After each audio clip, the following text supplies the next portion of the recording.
Bhagavad Gita quotes YouTube channel पे आपका स्वागत है। आज के इस विश्लेषण में हम बात करेंगे कर्मण्यवाधिकार कर्म का सत्य के बारे में। भगवद गीता का ये श्लोक हम सब ने कहीं ना कहीं सुना तो है ही। बिल्कुल। आज हम इसी के गहरे अर्थ को और हमारे रोजमर्रा के जीवन में ये कैसे लागू होता है, इसे समझने की कोशिश करेंगे। देखते हैं कि ये सदियों पुरानी बात आज भी इतनी काम की क्यों है। तो चलिए शुरू करते हैं। श्रोत में जो श्लोक दिया गया है वो है कर्मण्यवाधिकारस्ते मां फलेषु कदाचना मां कर्म फल हेतुर्भूर माते समगोस्त्व कर्मणि। ये भगवद गीता के अध्याय 2 का श्लोक 47 है। इसका सीधा साधा हिंदी मतलब तो हम शायद जानते ही हैं। कर्म करने में तेरा अधिकार है, उसके फलों में कभी नहीं। तो कर्म के फल का हेतु मत बन और कर्म न करने में भी तेरी आसक्ति न हो। सुनने में सिंपल लगता है पर गहरा है। और दिलचस्प बात यह है कि ये सिर्फ कर्म और फल की बात नहीं है, ये उससे कहीं ज्यादा है। ये हमारे नजरिए, हमारे एटीट्यूड के बारे में है। मतलब ये श्लोक हमें याद दिलाता है कि भाई तुम्हारा कंट्रोल सिर्फ तुम्हारे एक्शन पर है, तुम्हारे प्रयास पर। जो नतीजा आएगा वो तो 1000 चीजों पर निर्भर करता है जिन पर तुम्हारा कोई बस नहीं है। तो ये कहता है फोकस वहां रखो जहां तुम्हारा जोर चलता है, यानी अपने कर्म पर। फल की चिंता में क्यों घुलना। बिल्कुल सही।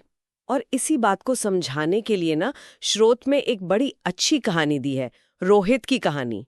रोहित एक मिडिल क्लास लड़का, सरकारी नौकरी के लिए सालों से जी जान लगाए हुए हैं। कोचिंग, टेस्ट सीरीज, रात रात भर पढ़ना, मतलब सब कुछ किया उसने।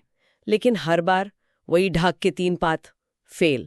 और बार बार फेल होने से उसका कॉन्फिडेंस एकदम खत्म। उसे लगने लगा कि भाई ये मेरे बस का है ही नहीं। वो सब छोड़ने का सोचने लगा था। ऐसे में उसके पिता ने उसे भगवद गीता दी, और जब रोहित ने ये श्लोक पढ़ा, कर्मण्येवाधिकारस्ते, तो जैसे उसे एकदम से कुछ क्लिक हुआ। उसे लगा कि अरे, मैं तो गलत चीज के पीछे भाग रहा था। हाँ बिल्कुल।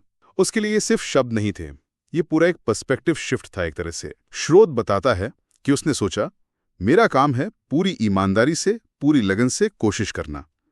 नतीजा तो मेरे हाथ में है ही नहीं, तो फिर मैं उसकी चिंता में अपनी एनर्जी क्यों वेस्ट करूं। अगर मैं सही दिशा में मेहनत कर रहा हूं तो नतीजा चाहे कुछ भी हो, मेरी मेहनत बेकार तो नहीं जाएगी। और बस ये सोच का बदलाव ही कमाल कर गया। स्रोत के मुताबिक अगली बार जब उसने परीक्षा दी तो इस बार उसका मन एकदम शांत था। ना पास होने का बहुत ज्यादा लालच, ना फेल होने का डर। पूरा फोकस सिर्फ अपना बेस्ट देने पर था, और इस बार वो पास हो गया। रोहित की ये कहानी इस श्लोक का जो सार है ना, उसे बहुत अच्छे से समझाती है। देखिए, जैसे ही उसने अपना ध्यान रिजल्ट की चिंता से हटाकर सिर्फ अपने एफर्ट की क्वालिटी पर लगाया, 2 चीजें हुई। एक तो उसका स्ट्रेस एकदम कम हो गया, तो वो बेहतर फोकस कर पाया। और दूसरा, इस प्रोसेस ने उसे अंदर से मजबूत बनाया। नतीजा चाहे जो भी होता, वो पहले से ज्यादा स्ट्रांग महसूस कर रहा था। सफलता तो मिली, पर वो सफलता से पहले ही अपने नजरिए में जीत गया था। लेकिन यहाँ एक सवाल उठता है, क्या ये प्रैक्टिकल है? क्या हम सच में परिणामों की चिंता बिल्कुल छोड़ सकते हैं, खासकर जब बहुत कुछ दांव पे लगा हो? हाँ, ये सवाल बहुत लोगों के मन में आता है।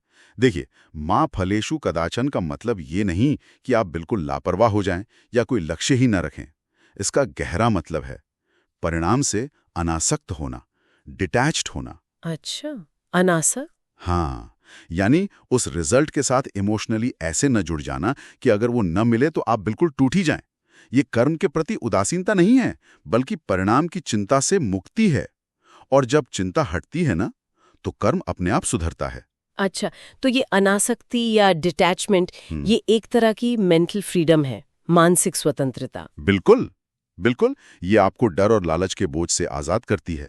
फिर आप प्रेजेंट मोमेंट में अपने काम पर पूरा ध्यान लगा पाते हैं।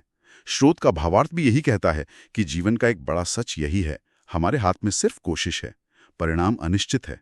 फल की चिंता हमें कमजोर करती है, जबकि निष्काम भाव से, मतलब बिना फल की तीव्र इच्छा के किया गया कर्म हमें मजबूत बनाता है, चाहे मंजिल वही मिले या कोई और। तो मतलब ये हुआ कि असली पावर हमारे एक्शन में है, उसके तरीके में है, न कि फल की उम्मीद में। हाँ, कह सकते हैं। और शायद आज की सबसे बड़ी सीख यही है, अपना बेस्ट दो, पूरी ईमानदारी से दो, और फिर जो भी नतीजा आए उसे स्वीकार करने के लिए तैयार रहो। क्योंकि हर कोशिश, चाहे सफल हो या असफल, आपको कुछ ना कुछ सिखाती जरूर है। आपको पहले से बेहतर बनाती है।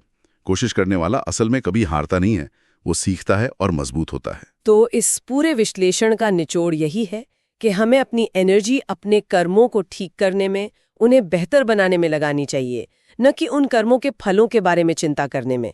फोकस प्रयास पर हो। बिल्कुल। और ये हमें एक जरूरी सवाल पर सोचने को मजबूर करता है। क्या वाकई परिणामों से डिटैच्ड होकर, मतलब बिना किसी डर या लालच के जब हम काम करते हैं, तो क्या उससे हमारे काम की क्वालिटी और उसकी इफेक्टिवनेस सच में बढ़ जाती है? और ये सिद्धांत जीवन के दूसरे हिस्सों में, जैसे हमारे रिश्ते हैं, हमारा करियर है, हमारी क्रिएटिविटी है, उन पर कैसे लागू हो सकता है? ये सोचने वाली बात है। हाँ, ये सचमुच सोचने वाली बात है। अगर आपको ये चर्चा उपयोगी लगी तो प्लीज़ इसे लाइक करें, हमारे चैनल भगवद गीता कोट्स को सब्सक्राइब करें और इसे उन लोगों के साथ शेयर करें जिन्हें शायद इसकी ज़रूरत हो।